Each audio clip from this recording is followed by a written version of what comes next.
अस्सलाम वालेकुम। उम्मीद करती हूँ पूरी दुनिया में आप लोग जहाँ भी मेरी वीडियो देख रहे होंगे बहुत खुश होंगे और दूसरों को भी अपनी ज़ात से खुश रखने की कोशिश कर रहे होंगे।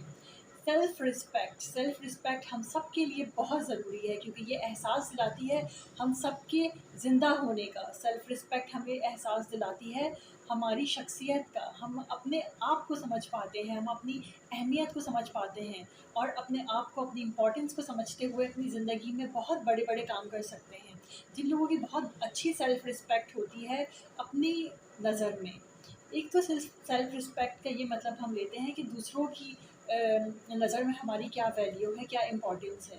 लेकिन मैं ये समझती हूँ कि सबसे पहले सेल्फ़ रिस्पेक्ट हमारे अपने अंदर होना चाहिए, जो कि हमारे अपने बारे में हो, सेल्फ़ रिलेटेड हो और वो हमारे सेल्फ़ माइंड में हो, अपने बारे में, अपनी पर्सनैलिटी के बारे में, अपने थॉट्स के बारे में, अपनी फीलिंग्स के बारे में। अगर हम बहुत सेल्फ़ रिस्पेक्ट फ़ील करेंगे, तभी हम दूसरों को भी बावर कर सकेंगे कि वो भी रिस्पेक्ट दें। जब हम अपनी रिस्पेक्ट खुद करेंगे, जब हम अपनी इम्पोर्टेंस को खुद समझेंगे, तभी हम दूसरों को अपनी इम्पोर्टेंस समझा सकते हैं। मैं आज आपको कुछ टिप्स दूँगी, जिसके ज़रिए आप अपनी सेल्फ़ रिस्पेक्ट में ना सिर्फ़ इज़ाफ़ा कर सकती हैं, बल्कि आप अपनी सेल्फ़ रिस्पेक्ट को बढ़ा सकती हैं और अपनी सेल्फ़ रिस्पेक्ट को आप दुनिया को समझा सकती हैं कि वो आपको कैसे रिस्पेक्ट दें। ये सोचें कि आपकी नज़र में आपकी सेल्फ़ रिस्पेक्ट क्या है? आप कैसी हैं अपनी नज़र में? आप सबसे पहले ये सोचें कि आपके लिए क्या चीज़ें इम्पोर्टेंट हैं। आज हम डिफ़ाइन करेंगे सेल्फ़ रिस्पेक्ट को अपने लिए, खुद के लिए, वो भी 3 टाइप्स में। Number 1 your self appearance. इसमें हम कैटेगराइज़ करते हैं लाइक अपने लुक्स को और अपना लुक्स आप समझें, हमें अपना लुक्स कैसा दिखाना चाहिए कि हमें लोग हमारी इम्पोर्टेंस को समझ सकें। हमारा लुक ऐसा हो कि जिसमें हमारी पर्सनैलिटी इन्हेंस हो रही हो, जिसमें हम अपनी पर्सनैलिटी को दूसरों को बता सकें कि हाँ, हम इन सेल्फ़ हमारी इंटरनल, हमारी इनर फीलिंग्स इस तरह की हैं। हम इतने इम्पॉर्टेंट हैं, हम इतने कॉन्शियस हैं अपने बारे में, हम इतने ज़्यादा अपने बारे में मोटिवेटेड हैं। तो हमें अपनी पर्सनैलिटी को ऐसा, अपने लुक्स को ऐसा पेयर करना चाहिए कि दूसरे हमारे बारे में देखें और हमें देखते ही जज कर लें कि हम कितने कॉन्फिडेंट हैं अपने बारे में और हम कितना अपना ख़्याल रखते हैं, कितनी अपनी सेल्फ़ केयर करते हैं। दूसरा ये कि हमें अपनी क्लीयरेंस का ख़्याल रखना चाहिए कि हम नीट रहें, क्लीन रहें। जब हम क्लीन रहेंगे तो दूसरों के ऊपर हमारी पर्सनैलिटी का अच्छा इम्पैक्ट जाएगा और लोग हमसे इंस्पायर होंगे। तीसरा ये कि हमें अपनी लैंग्वेज का ख़्याल रखना चाहिए। हमारे वर्ड्स जो हैं वो हमारा एक्शन से भी ज़्यादा इम्पोर्टेंस रखते हैं। हमारे वर्ड्स डिफ़ाइन करते हैं हमारी पर्सनैलिटी को, हमारे थॉट्स को डिफ़ाइन करते हैं। तो अपने वर्ड्स का बहुत ज़्यादा ख़्याल रखिए, अपनी लैंग्वेज का बहुत ज़्यादा ख़्याल रखिए, सोच समझ कर बोलिए और इस चीज़ का ख़्याल रखें कि आप किन अल्फ़ाज़ों का, किन लफ्ज़ों का, किन जुमलों का इंतख़ाब कर रहे हैं अपनी रोज़मर्रा के बोलचाल में या अपनी लैंग्वेज में। ड्रेसिंग ड्रेसिंग हमारे लुक्स का एक बहुत इम्पॉर्टेंट पार्ट है। अगर हम अपनी पर्सनैलिटी को अच्छा करना चाहते हैं, हम चाहते हैं कि लोग हमारी ज़्यादा से ज़्यादा रिस्पेक्ट दें, तो हमें अपनी ड्रेसिंग का ख़्याल रखना पड़ेगा। मैं ये नहीं कहती कि आप बहुत एक्सपेंसिव ड्रेसिंग करें या जैसे आजकल ब्रांड्स कॉन्शियस बहुत सारे लोग हैं जो कि आजकल ब्रांड्स पे ही चले गए हैं। वो सिर्फ़ ब्रांड्स की टैग लगाकर घूमते हैं या दिखाना पसंद करते हैं कि देखो मैंने फलाँ ब्रांड का ड्रेस पहना है, तो इससे आपकी पर्सनैलिटी डिफ़ाइन नहीं होती। आपने जो भी पहनना है वो आपकी एथिकल वैल्यूज़ के लिहाज से होना चाहिए। आपने जो भी पहनना है वो आपकी पर्सनैलिटी को एनहांस करे, ना कि आपको मज़ाक बनाकर रख दे। ठीक है, तो आपने जो भी ड्रेसिंग करनी है वो अपने लुक्स को देखते हुए, अपने थॉट्स को देखते हुए, अपनी फीलिंग्स को देखते हुए, अपनी पर्सनैलिटी को नज़र में रखते हुए करनी है और बहुत अच्छे कलर्स का इंतख़ाब करना है, बहुत अच्छी ड्रेसेस का इंतख़ाब करना है। Now second point, your feelings.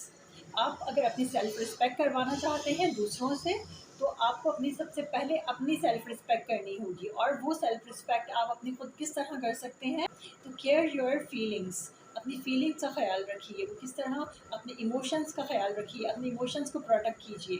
आप किसी के भी सामने इतना ना खुल जाएँ कि लोग आपको समझ जाएँ कि ये क्या चाह रहे हैं या इनकी क्या इमोशंस हैं, या अपने इमोशंस का खुलकर इज़हार हर किसी के सामने ना कीजिए।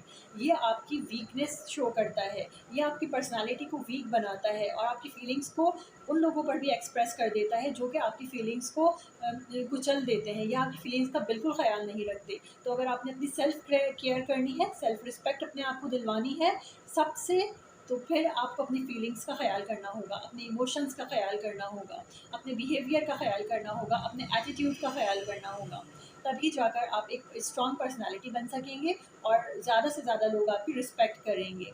सेकंड ये कि आपने गुड रिलेशंस बनाने हैं। आपकी फीलिंग्स इस तरह और ज़्यादा सिक्योर हो सकती हैं और ज़्यादा स्ट्रॉन्ग्स हो सकती हैं कि आपने अपने अच्छे रिलेटिव्स बनाने हैं, अच्छे रिलेशंस बनाने हैं। ज़रूरी नहीं वो हमारे ब्लड रिलेटिव्स हों या हमारे फर्स्ट रिलेटिव्स हों, वो हमारा सोशल सर्किल भी हो सकता है, लेकिन हमें अपना सोशल सर्किल इस तरह डिफ़ाइन करना है, इस तरह से बनाना है कि वो लोग हमें रिस्पेक्ट देते हों और हम भी उन्हें रिस्पेक्ट देते हों। एक महफ़िल में मैं गई और मैं वहाँ पर कोई जब आया तो मैं उसके लिए खड़ी हो गई। तो कुछ लोगों पर ये भी इम्पैक्ट गया कि शायद मैं इसके ज़्यादा फ़ेवर में हूँ, क्योंकि थोड़ा-सा कॉन्फिडेंशियल और कंट्रोवर्शियल टाइप का एनवायरनमेंट था।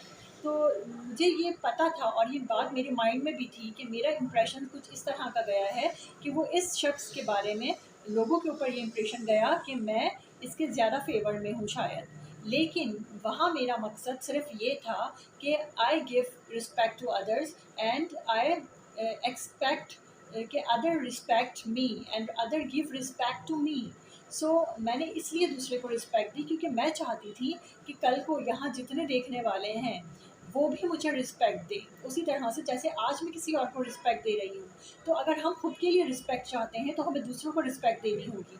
इसी तरह से हम अपने अच्छे सोशल सर्किल डिफ़ाइन करें, अच्छा सोशल सर्किल रखें ताकि हम एक दूसरे को रिस्पेक्ट दें, थॉट्स हम एक दूसरे के साथ एक्सचेंज करें और इससे हमारी पर्सनैलिटी और भी इनहेंस हो और हमें और भी रिस्पेक्टफुल फीलिंग्स हों। Number 3, self interest. Self interest आपकी सेल्फ रिस्पेक्ट के लिए, सेल्फ इस्टीम के लिए बहुत ज़रूरी है। आपने अपने सेल्फ इंटरेस्ट का बहुत ख्याल रखना है कि आपकी क्या लाइकिंग्स हैं, आपकी क्या डिसलाइकिंग्स हैं। आप उनको देखते हुए अपनी ज़िंदगी में रोज़मर्रा के अपने काम कीजिए, ठीक है। आप ये ख्याल रखिए कि what you want to do, आप क्या करना चाहती हैं, आपको अपनी लाइफ में क्या करना पसंद है। अगर आप इन सब बातों का आपको ख्याल रखेंगे तभी आप अपनी पर्सनालिटी को अच्छे से डिफ़ाइन कर सकेंगे, उसको अच्छे से प्रोटेक्ट कर सकेंगे, अपनी फीलिंग्स को अच्छे से प्रोटेक्ट कर सकेंगे और आप एक बहुत रिस्पेक्टफुल लाइफ गुजार सकेंगे। तो हमेशा अपने इस इंटरेस्ट को देखिए कि मैं जो काम कर रही हूँ उसमें मेरा इंटरेस्ट है भी या नहीं, या मैं जो जॉब कर रहा हूँ वो मेरे लिए रिस्पेक्टफुल है, उसमें मेरा वर्किंग इन्वायरमेंट ऐसा हो जिसमें मुझे सेल्फ रिस्पेक्ट मिले, मुझे से मेरी सेल्फ इस्टीम इंक्रीज़ हो और मैं भी दूसरों की रिस्पेक्ट कर रही हूँ या कर रहा हूँ। सेकंड ये कि आपको अपनी हॉबीज़ देखनी चाहिए। अगर आप अपने आप को रिस्पेक्ट देना चाहते हैं तो अपने आप को रिस्पेक्ट देने का मकसद ये भी है कि आप अपनी हॉबीज़ देखें, आप अपनी हॉबीज़ डिफ़ाइन करें। आप ज़िंदगी में अच्छी हेल्दी हॉबीज़ का इंतख़ाब करें, क्योंकि ये आपकी सेल्फ इस्टीम को बढ़ाने में, आपको आपको मोटिवेट करने में, आपकी इनर फीलिंग्स को स्ट्रॉन्ग बनाने में बहुत हद तक हेल्प करते हैं। तो अपनी अच्छी हेल्दी हॉबीज़ अपनाइए ताकि वो आपको आगे जाकर आपकी लाइफ में स्ट्रॉन्ग बना सकें, मोटिवेट रख सकें और आपको हेल्प कर सकें आपकी लाइफ में। So stay positive, stay motivated, and keep watching, keep like my channels, and don't forget to subscribe my channel. Maria Siddiqui को इजाज़त दीजिए। अल्लाह हाफ़िज़।